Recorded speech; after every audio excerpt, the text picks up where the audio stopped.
DeSean Jackson being released by the Philadelphia Eagles today. Much speculation about the receiver's gang association. The MLB is just 3 days away now.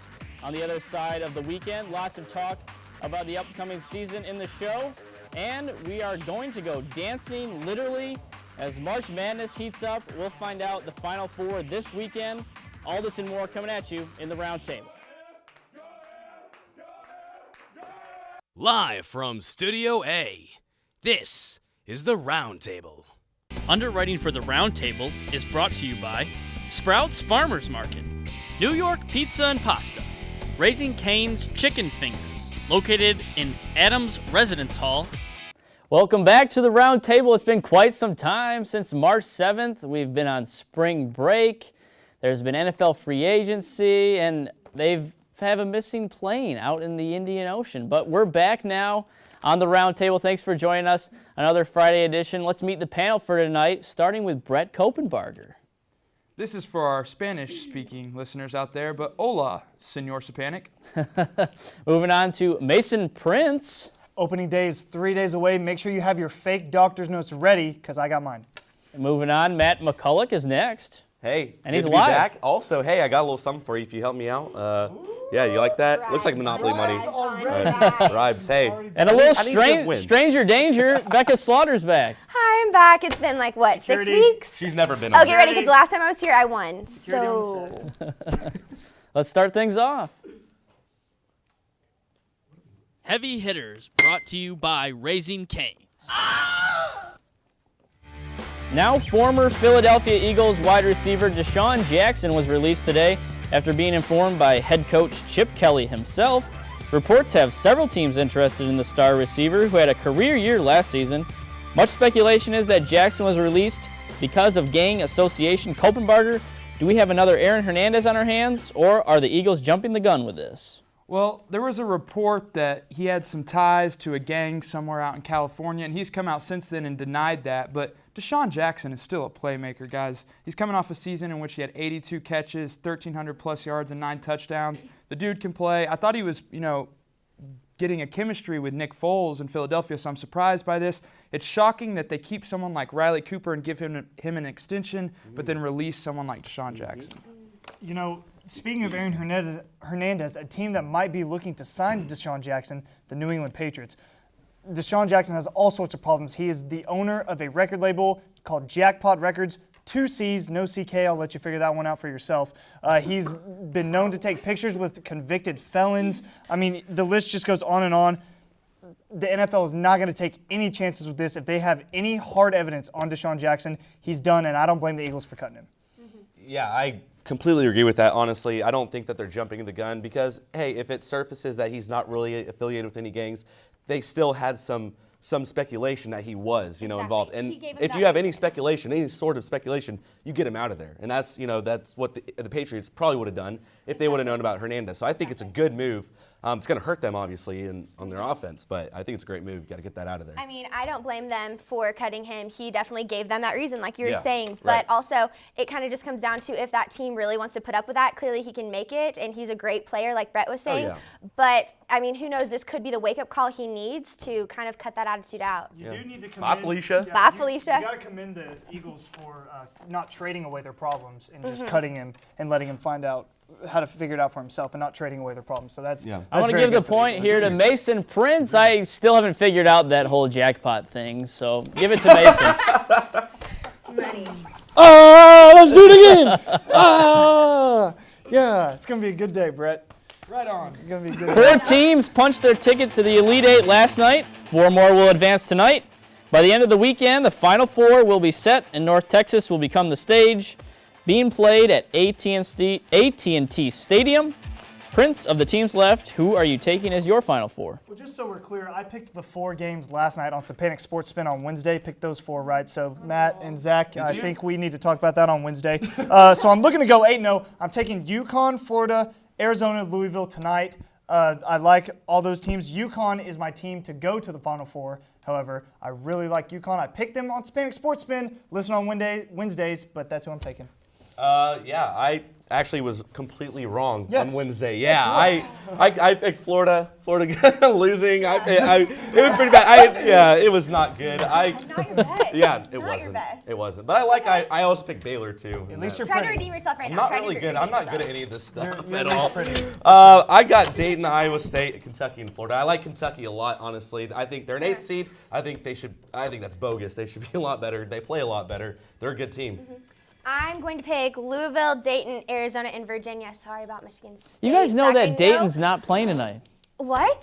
Yeah, they played last night. Yeah, and 3 of you have said Dayton so far. Oh, but they're my Cinderella story. Okay, we'll scratch that. But really, though, Guys, Louisville, I said no such I'm- thing as Dayton. Yeah. Well, me and You Matt said Florida. are still on the Dayton bandwagon. Florida's so. going to win it all, and there's absolutely no question about that. And Iowa State will make it to the Final Four because of their coach, the mayor, Fred Hoiberg, doing big things out there. Dayton's a cool story and everything. Archie Miller's a great coach.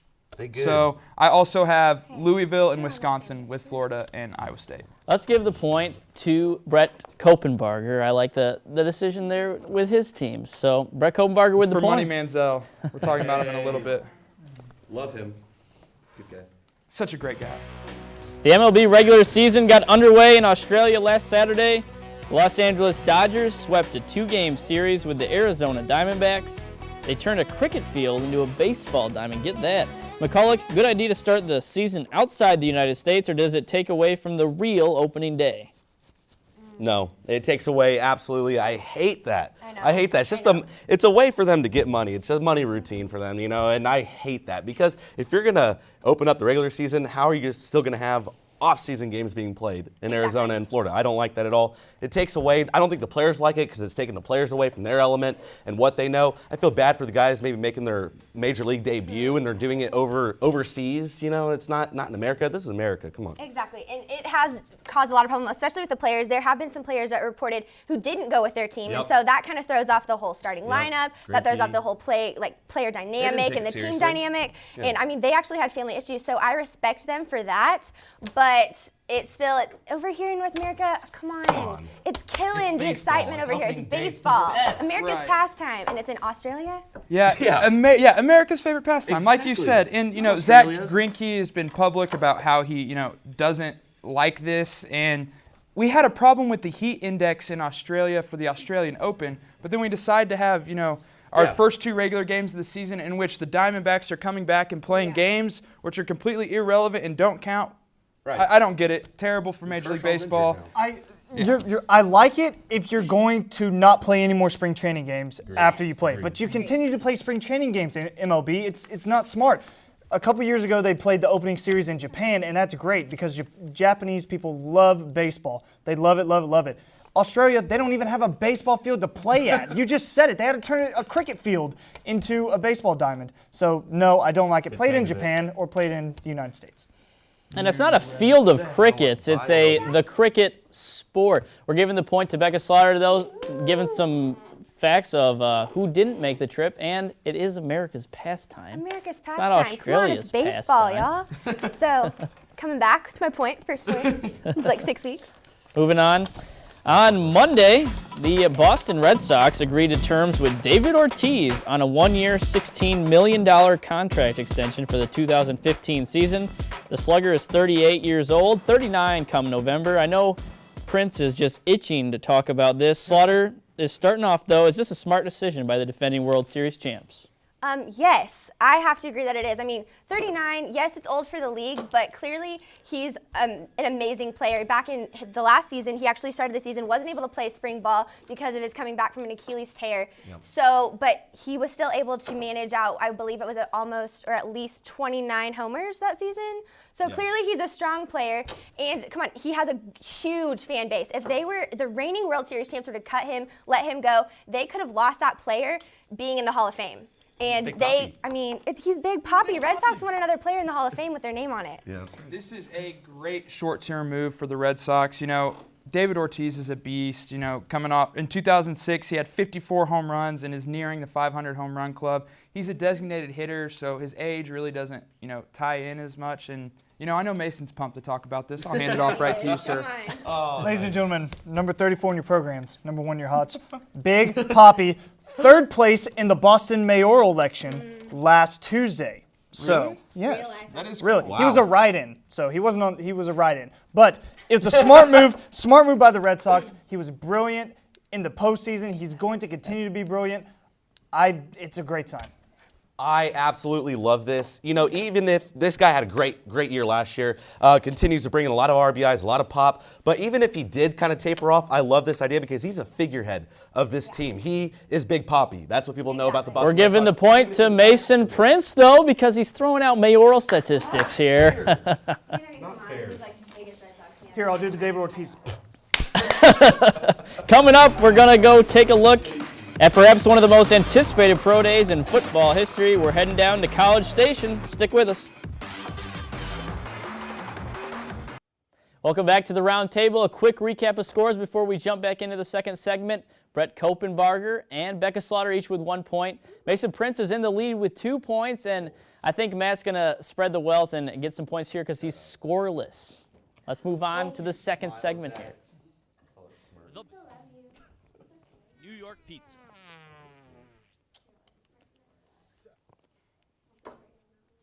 Former Texas A&M quarterback Johnny Manziel was the focal point of the university's pro day yesterday. He put on quite the show by many standards, and according to several football insiders, he had a strong outing. Coppenbarger, is he the best player in this year's draft, and can we expect him to be the #1 overall pick in May? Well, yes, absolutely. But first off, let me say how awesome that was for ESPN to set up the whole, his pro day where we all got to watch it. And, former President George H.W. Bush was in attendance. How cool is that? Wearing the all black with the shoulder pads and the helmets. Selfie. The question is not why he's doing it, it's why you aren't doing it at your pro day. And, all Nike when everyone else was wearing their, Adidas, A&M gear. I love that he was different. He stuck out at his pro day. I'm ready for the NFL to make a change. I'm sick of pro days and I'm sick of the combine. Pick one that everyone has to do, or else don't do anything at all. I don't like that he has to go to the he can go to the combine and be like, I'm just not gonna throw. I'm gonna wait till my pro day, and everyone else can do that. And the NFL is just like, it's okay, Johnny, do whatever you want. No, stop Don't it. be hating on Stop my man. it. Don't be hating on my man, Money Manziel. I love him. I hate pro days, and he killed this one. He came out with pads. He was calling plays. Him and Evans went up after a touchdown pass. It's fun because pro days are so boring, but I love it. I don't expect him to go #1 overall, though. I think he's too much of a question mark for these teams. So I look for him to slip a little bit down, but maybe 4 or 5. But it's just because he's a question mark. But he's still going to be great. He has all the abilities to do it. He's definitely a liability in the pocket, kind of unstable at times, and so I don't think he'll go #1. Yes, I will give it to you. His pro day, he rocked it out. 30 of the 32 NFL teams actually showed up to see that. So, they can't hate on him too much because clearly they came out for the show. Yeah. But, come on, pads and helmets? It's a bit That's much. awesome. It was a bit What, you much. want him in Let's give the point to Matt McCullock. He sounded like Mel Kiper Jr. over there. Hey, I don't care. I don't know. I like it. Thank you. OVO, I am. I really Another am. story in college football. The National Labor Relations Board in Chicago ruled Wednesday that football players at Northwestern are employees and can unionize. The players petitioned their way into getting a seat at the bargaining table in college athletics. This is a game changer as far as what the NCAA has modeled for so many years, but in related news, Northwestern University is going to petition it or go up against the ruling. Prince, what is the significance of this? Well, if I'm Joe Castiglione, I'm kind of scared because if a school like Northwestern, who has an overall losing record all time, can unionize, what's stopping big schools like OU, Alabama, Florida State, teams that make a lot of money for their school, stopping those teams from unionizing? I would look for that next if this pulls through. Watch for big schools like that to fall. It's a domino effect. Absolutely. I think this is a step in the right direction. I think this is kind of the first shot heard around the world. This is going to open it up, and other schools are going to expand on this. I love it. Now players get to sit in and get to listen because they're the ones that are on the field doing the things, So I like it a lot. It gives them kind of a voice as well. I like that it gives them a voice, but I don't think this is the way it needs to be done. This could get really messy, and it could cause a lot of issues with money. Players that can then accept money and get paid, and that in college is not really what you're supposed to be doing it for. I think it gives them too much freedom, too much power before they're ready. We're talking about college kids here. True. They're still young. And their quarterback, Kane Coulter, came out and said it's not just a big day for Northwestern football, but all college athletes throughout the nation. But what's confusing to me is this tuition $75,000 a year at Northwestern. Is that a taxable income? Are they going to pay for their own, since they're employees, are they going to pay for their own equipment, their own pads, helmets? Yeah. It's so much confusion. I'm for college athletes getting stipends, though. Give Definitely. the point to Becca Slaughter. She's going to move into a tie with Mason as we head to break Back number to our 2. tie, as usual. When we come back, a look at probably the most consistent and perhaps the best team in the NBA to easily one of the worst. We'll debate both sides of the spectrum next. Welcome back to the round table. Quick recap of scores before we finish things off. Becca Slaughter and Mason Prince in a tie for first with 2 points, and close behind are Matt McCullock and Brett Coppenbarger with 1. Quick Hits, brought to you by Sprout.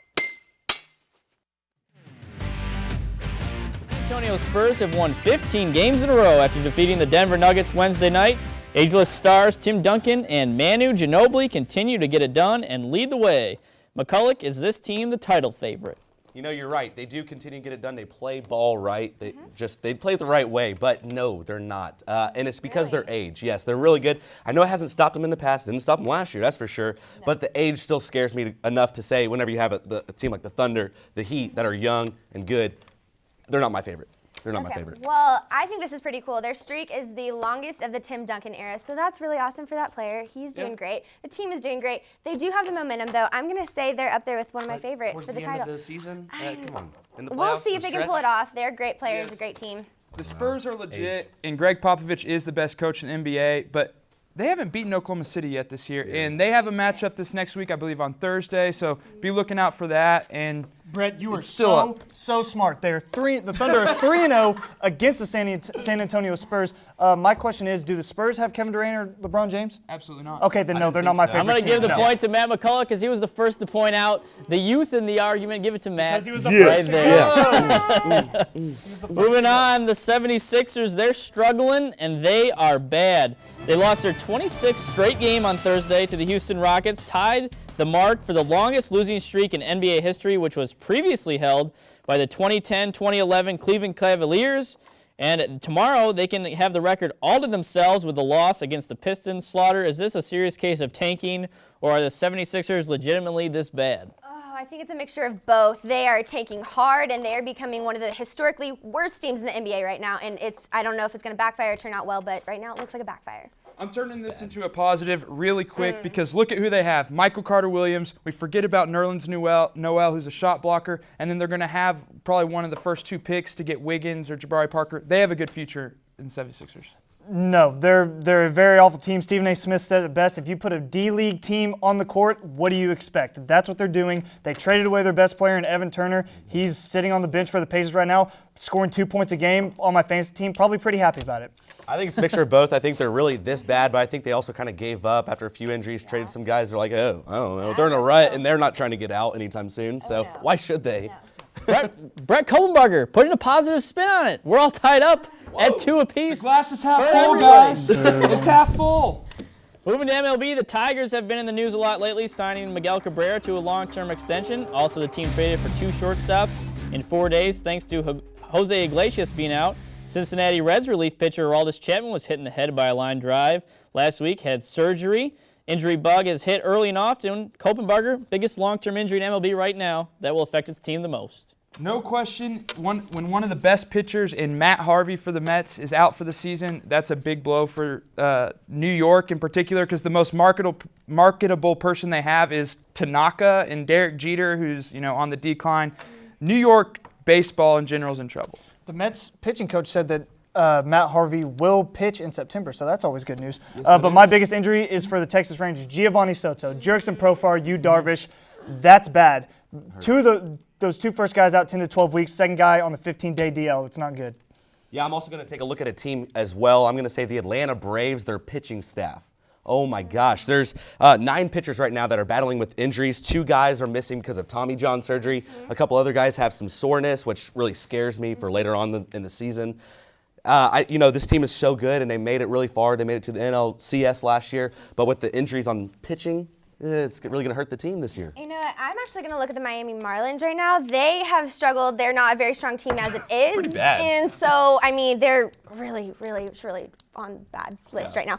In state, and one of their star players is out for like potentially a while. And so they're not going to do too well. We're giving the point to Matt McCullock. Pitching wins championships. Matt McCullock takes a lead. Let's finish things off by staying in the MLB. Opening day in Major League Baseball is Monday. The highly anticipated start to the baseball season, is right around the corner. We're going to do a way too early look at the season. And Prince, you're starting it off. Who is your World Series favorite heading into the year? And don't say the Red Sox. Oh, then nobody wins the World Series because the Red Sox are the best team. They have a huge payday that they can pay anybody they want. Look for Giancarlo Stanton from the Miami Marlins to be traded to the Red Sox before the trade deadline. I don't know about that. World Series favorites? Is that what we're talking about? Yep. Yeah. Okay. I got to say, you got to look at the LA Dodgers. They're incredible. They're deep. Great pitching staff. And then on the other side, it's tough to say between the Rangers or the Yankees, but I'm going to go ahead and say the Rangers on this one. Really? They're going to, Texas boy Rangers. Yeah, you know, I'm looking at the Detroit Tigers right now. They've built a really strong team. We got Cabrera over there, and I think they can pull it out and have a great season, but also I really like the Boston Red Sox. So, I don't know. Ty. The Tigers as well, best pitching staff, Verlander, Max Scherzer, Anibal Sanchez. Miguel Cabrera just got paid a lot of money. He's pumped. Give me the Tigers. Give me the Tigers. Really? And I hate to say that because I'm a Twins fan. AL Central. How are you? What? I'm giving a point to Brett Coppenbarger, going out on a limb for everybody else, which means that Matt and Brett can take some FaceTime, split it up between you two. Okay, you want me to go first? Okay. Supposedly the Los Angeles Lakers are interested in Coach K from Duke, Mike Krzyzewski. He ain't leaving. There was rumored before, like 5 years ago, that he could have been going to the Lakers, and supposedly that he was leaning towards doing that before he got a letter from some Duke fan that ultimately changed his mind. So just keep that in your mind. Matt? Awesome. Yeah, well, hey, I didn't even plan anything because I never wins. But hey, Zach, this goes to you now, but I'm going to go ahead and talk about baseball, how it's about to start. I'm so excited for it. I'm excited for my Rangers to get back on the field. They're, like you said, they have a lot of injuries, but I think it's going to be all right. I think they're going to make a push. Prince Fielder in the ballpark in Arlington. Woo, I'm excited. No Kinsler. Oh, we don't need him. Well, thank you for joining us on the Roundtable, another Friday edition of the latest and greatest sports show at the University of Oklahoma. We'll see you next week. Next week we're starting next week with a little tournament of champions. We're going to have some different people on the show each week. Joe Duvall, who was with us before spring break. Matthew Fresquez, who is Mr. Floor Director tonight, is also going to be joining us. Yeah. And we'll try to get some other guests for you and spice up the show a little bit more. Coming at you starting next week, Tournament of Champions. Baseball. Hey, it's Mom's Day, guys. Say thanks to your moms. Thanks, Mom. You wouldn't be here without them. Mommy. Hi, Mom. You're the best. Mom. Daddy, Mom. What are we doing? Paper toss at the gym.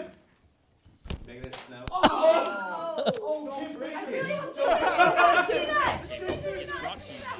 Sprouts Farmers Market, New York Pizza and Pasta, Raising Cane's Chicken Fingers, located in Adams Residence Hall,